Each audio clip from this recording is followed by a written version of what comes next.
Инта не зря считается одним из самых освещенных городов Республики Коми. Ежегодно в Инте проводится модернизация уличного освещения.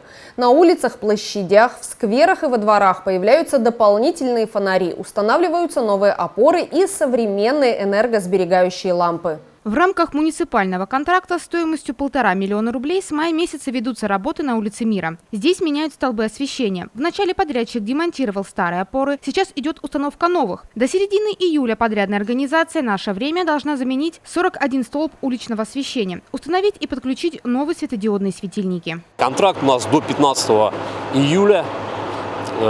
Заключен был где-то в конце мая, по-моему, так, точно не помню.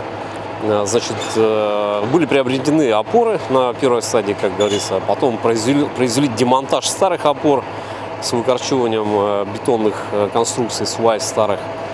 Все это установили, новые фундаменты установили, забетонировали. Сейчас с сегодняшнего дня начинаем непосредственно сам монтаж этих опор.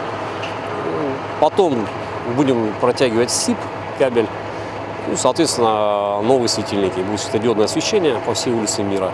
Опоры подрядчикам были закуплены в Екатеринбурге заранее. Они точно такие же, какие были установлены на Мире еще в прошлом году. Столбы освещения устанавливаются на определенные места, указанные планом муниципального контракта. Есть чертежи определенные, которые предоставлены к договору. И согласно этим чертежам выполняем эту работу.